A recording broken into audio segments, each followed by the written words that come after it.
ایک آئینی بینچ کا سربراہ ہو گیا، دو تو یہ ہو گئے، چلے درمیان کے جو 3 ججز ہیں وہ تینوں کے تینوں بھی اگر آپ سمجھ لیں، فرض کیجئے کہ وہ نہیں ہے حکومت کے ساتھ، تو پھر بھی اٹارنی جنرل آپ ملائیں 3، لا منسٹر 4، 2 حکومتی نمائندے 6 اور ایک اقلیت کا نمائندہ 7، تو جوڈیشل کمیشن جو کہ 13 ممبرز پر غالباً مشتمل ہے، ان 13 میں سے 7 کی نمائندگی تو جوڈیشل کمیشن میں حکومت کی ہو گئی ہے، تو حکومت کی اکثریت یہاں پر جوڈیشل کمیشن میں بن گئی ہے۔ مطلب یہ کہ جو بھی سپریم کورٹ میں جج لانا ہے وہ حکومت اپنی مرضی کا لائے گی، ہائی کورٹس کے اندر جو ججز لگانے ہیں وہ اپنی مرضی کے لگائے گی، تو یہ حکومت کا یہاں پر بھی کنٹرول حاصل ہو گیا ہے۔ اب اس کے ساتھ ساتھ جو ہے وہ یعنی یہ تو چلیں سمٹ گیا معاملہ، لیکن بہرحال بحث ابھی یہ بھی چل رہی ہے کہ جب 2/3 اکثریت نہیں ہوا کرے گی تو کیا ہوگا۔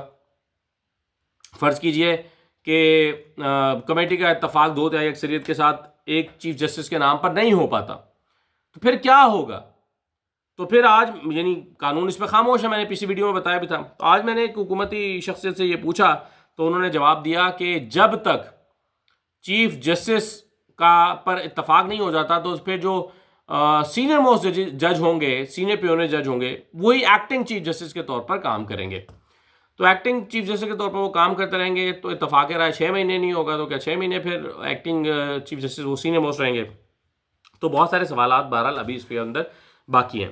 اب آ جائیے ذرا اس معاملے پر کہ جو کہا جا رہا ہے کہ جنہوں نے پارٹی سے غداری کی ہے ان کا کیا ہوگا، کیونکہ آئینی ترمیم ہو گئی تو یہ چیپٹر تو یہاں ختم نہیں ہوا۔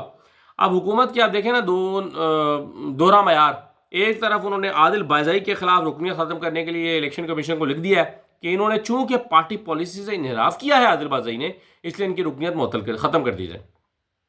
اب آپ دیکھیں ایک طرف حکومت کیا کر رہی ہے کہ پی ٹی آئی کے بندے خرید رہی ہے، ان کی وفاداریاں خرید رہی ہے، ان کی وفاداریاں توڑ رہی ہے، ان کو زبردستی تبدیل کرا رہی ہے، ان کو منحرف کرا رہی ہے، اور دوسری طرف اپنے بندے کے خلاف عادل بازائی کے خلاف فوراً انہوں نے جو ہے وہ کرنا شروع کر دیا کہ اس کو رکنیت فوراً معطل کی جائے۔ اب کوئی پوچھے چلو یہ رکنیت تو معطل ہو جائے گی، اس بیچارے کا اربوں روپے کے جو پراپرٹی ہے اس کو ڈیمیج کیوں کیا گیا، اس کے پلازے کیوں گرائے گئے، اس کا کاروبار کیوں سیل کیا گیا، اس کا کوئی جواب نہیں دے گا۔ ویسے کل جو عمر ایوب صاحب نے تقریر کی تھی نا، عمر ایوب صاحب نے جس میں کہا کہ جی ہمارے سینیٹرز کے ساتھ یہ ہوا، انہیں پکڑ لیا گیا، انہیں زبردستی فورسفلی تبدیل کرایا گیا ہے، ان کی وفاداری تبدیل کی گئی ہے، تو اس پر مذاق اڑایا جا رہا تھا، اور اسپیکر صاحب کہتے کہ اچھا بس ٹھیک ہے چلیں وائنڈ اپ کریں، ٹائم ہو گیا ہے، وائنڈ اپ کریں۔ انہوں نے کہا نہیں میری بات سن لیں، نہیں ہر تھوڑی دیر بعد جب وہ اس طرح کی بات کرتے تھے تو اسپیکر یا ساتھی کہتے تھے چلیں وائنڈ اپ کریں۔ کسی نے اس بات کا جواب دینا مناسب ہی نہیں سمجھا کہ جو زبردستی لوگ منحرف کرا گئے ہیں۔ نسیمہ احسان کا مثلاً یہ جو الزام لگا تھا کہ نسیمہ احسان کے جو بچوں کو اغوا کر کے زبردستی یا ان کو تحویل میں لے کے اور پھر نسیمہ احسان کو زبردستی زہرانے میں بھیجا گیا، یہ کل تقریر میں بھی کیا گیا، اس کا کسی حکومتی ممبر نے جواب نہیں دیا۔ اٹھ کر کہتے نا کہ نہیں بکواس کر رہے ہو، جھوٹ بول رہے ہو۔ خواجہ آصف نے بڑی لمبی تقریر کی اس کے بعد، خواجہ آصف کہتے ہیں کہ میں categorically on the floor of the house یہ کہنا چاہتا ہوں کہ سب جھوٹ بول رہے ہیں، سب بکواس کر رہے ہیں۔ میں حلفاً کہتا ہوں کہ کوئی بندہ جو ہے وہ کسی کا نہیں اٹھایا گیا، کسی کو زبردستی خریدا نہیں گیا، کسی کو منایا نہیں گیا، کسی کے کاروبار کو ٹھیس نہیں پہنچائی گئی، کسی کے پیٹرول پمپ بند نہیں کیے گئے، کسی کے پلازے نہیں گرائے گئے، کسی کے گھر کے باہر مشینری نہیں بھیجی گئی۔ تو خواجہ آصف کہتے نا ہمت تھی تو کہتے کہ جی یہ جھوٹ ہے، ایسا نہیں ہوا، اور اگر ہوا ہے تو پھر کیا آئینی حیثیت، اخلاقی حیثیت ہے اس جو آئینی ترمیم ہے جو حکومت نے کی ہے، اور کس فخر کے ساتھ آج کو ہم کو مبارکباد پیش کرتے رہیں۔ یعنی کوئی پارلیمانی نارمز ہوتی ہیں، کوئی شرم ہوتی ہے، کوئی حیا ہوتی ہے، سب ختم ہو گئی، اور بڑی ہی بے شرمی کے ساتھ، بہت بے شرمی کے ساتھ یہ کیا گیا کہ لوگوں کو اٹھایا گیا، اور اس کا کوئی جواب بھی دینا نہیں چاہتا، خاموشی، جو اعتراض کر رہا ہے اس پر مسلسل خاموشی اختیار کیے ہوئے ہے کہ جی کچھ نہیں ہوا، بس کچھ ہوا ہی نہیں ہے۔ تو یہ بڑی حیران کن جو ہے وہ میرے نزدیک بات ہے۔ اچھا اب دوسرا آپ دیکھیں کہ سلمان راجہ صاحب نے کہا کہ جن لوگوں نے پارٹی سے غداری کی ان کا مستقبل وہی ہوگا جو ایک غدار کا ہونا چاہیے، اسمبلی سے بھی ہٹائیں گے اور پارٹی سے بھی فارغ کریں گے۔ کس کو؟ مگر کیا وہ لوگ، صرف وہ لوگ جنہوں نے ووٹ کیا ہے، صرف وہ لوگ جو اورنگزیب کھچی، ظہور قریشی، یہ وہ لوگ، یہ تو پہلے آزاد حیثیت میں تو ان کو تو آپ کیسے آپ ہٹائیں گے؟ لیکن وہ لوگ جو لوٹے ہو گئے لیکن ان کی ضرورت نہیں پڑی، اور پارٹی کے پاس کنفرم اطلاعات ہیں کہ وہ لوٹے ہو گئے تھے، تو ان کے بارے میں پارٹی کیا کرے گی؟ ابھی تک تو پوچھا جا رہا ہے عمر ایوب سے کہ جی زین قریشی بتائیں، بیٹھے ہوئے تھے پارلیمنٹ میں، وہ کہتے ہیں جی میرے پاس تو معلومات نہیں ہے۔ پھر پارٹی کے پاس کیا معلومات ہے زین قریشی کی؟ بھائی زین قریشی تھے نہیں تھے، حکومت پارٹی کے ساتھ کھڑے تھے کہ پارٹی کے ساتھ نہیں کھڑے تھے؟ ایک بات کا جواب زین قریشی، ڈاکٹر زرکا اور فیصل سلیم، سینیٹر فیصل سلیم، یہ سارے لوگ ایک سوال کا جواب نہیں دے سکے۔ بعد میں تو کلیریفیکیشن دے رہے ہیں کہ جی ہمارے بارے میں پروپیگنڈا کیا جا رہا ہے اور ہمارے بارے میں غلط خبریں پھیلائی جا رہی ہیں، ہم عمران خان کے ساتھ کھڑے ہیں۔ یہ آئینی ترمیم ہو جانے کے بعد بیان دے رہے ہیں، اس بات کا وہ جواب نہیں دے پا رہے کہ آئینی ترمیم ہونے سے پہلے یہ بیان دینے کی ان کو ہمت کیوں نہ ہوئی۔ آئینی ترمیم کا انتظار کرتے رہے، جیسے ہی آئینی ترمیم پاس ہوئی بیانات دینا شروع کر دیے، ویڈیوز آنا شروع ہو گئی۔ تو یہ تو ایک سادہ بچے کو بھی بات سمجھ آتی ہے نا کہ اگر آپ پارٹی کے ساتھ کھڑے تھے تو بھائی 3 دن سے 4 دن سے آپ کے بارے میں واویلا مچا ہوا تھا، زین قریشی صاحب کے بارے میں 3 دن سے شور مچا ہوا تھا۔ ایک ویڈیو بیان جاری کرتے نا، کہتے کہ بھائی قرآن پہ حلف لیتا ہوں، میرے والد نے جو مجھے کہا ہے میں ان کی قسم کھاتا ہوں، اور میں پارٹی کے ساتھ کھڑا ہوں، پی ٹی اے کے ساتھ کھڑا ہوں، کہتے یہ، لیکن ایسی کوئی بات انہوں نے نہیں کی۔ اور جب ووٹنگ ہو گئی، پتہ لگا کہ مولانا مان گئے ہیں۔ اگر مولانا نہ مانے ہوتے اس کا انتظار کیا گیا، مولانا مان گئے ہیں، مولانا نے ووٹ کر دیا ہے، آئین ترمیم ہو گئی ہے، اب ان کی ضرورت نہیں پڑی تو بیانات جاری کر دیے۔ تو یہ ظاہر ہے قوم کو اس بات سے تسلی نہیں ہو رہی، عوام لوگوں کو تسلی نہیں ہو رہی، کیونکہ تسلی تو تب ہوتی جب آپ ووٹنگ سے پہلے اسٹیٹمنٹ دیتے اور کہتے کہ میں قسم کھاتا ہوں کہ مولانا مانے یا نہ مانے میں ووٹ نہیں کر رہا۔ یہ بات کیوں نہیں کی زین قریشی نے، یہ بات کیوں نہیں کی ڈاکٹر زرکا نے؟ اور جب آئینی ترمیم ہو گئی تو اپنی وضاحتیں جاری کر رہے ہیں، اور وہ بھی بڑے کچے الفاظ میں۔ مثلا زین قریشی کہتے ہیں کہ بھائی کیا بات ہے، مجھ پر جو الزام لگایا جا رہا ہے کیسی بے شرمی کی بات ہے، مجھ پر الزام لگایا جا رہا ہے۔ کہتے ہیں کہ میرے والد جیل کاٹ رہے ہیں، میرے والد جیل کاٹ رہے ہیں، اور کیسے سوچ سکتا ہوں میں، سوچ بھی کیسے سکتا ہوں، اور آپ کیسے سوچ سکتے ہیں میرے بارے میں کہ میں یہ کروں گا؟ میرے والد جو ہیں وہ تو جیل کاٹ رہے ہیں، کیا میں اپنے والد سے بے وفائی کروں گا؟ یا تو پھر اس لہجے میں اتنا سخت بیان دیتے تو سمجھ آتی کہ ہاں بھائی کوئی بات ہو رہی ہے، لیکن ایک دھیما سا، ایک کمزور سا موقف پیش کر کے اور اپنی جان چھڑانے کی کوشش کی گئی ہے۔ اور دیکھیں نا فیصل ووڈا کس کے بارے میں بات کر رہے ہیں؟ فیصل ووڈا کل بار بار کہتے رہے کہ جی ان کو جو ہے وہ ڈگیوں میں بھر کے لایا گیا، شکر ہے ڈگی کھولنے کی ضرورت نہیں پڑی مجھے۔ پھر وہ کہتے تھے مجھے جانے دیں ذرا، میں نے کوئی ڈگیوں سے بھی لوگوں کو مرغے بند کیے ہوئے نکالنے ہیں۔ مذاق اڑاتے رہے۔ کس کا مذاق اڑاتے؟ کون تھیں پھر ڈگیوں میں مرغیاں بند جو تھیں وہ کون تھیں؟ وہ ان کے نام پھر سامنے آ جائیں، وہ کوئی تو تھے نا مرغے جو لائے گئے تھے ڈگیوں میں ڈال کے۔ فیصل ووڈا جو بار بار کہتے رہے اور کہتے رہے کہ چلیں جی شکر ہے مولانا مان گئے، ڈگی سے بندے نکالنے کی ضرورت نہیں پڑی۔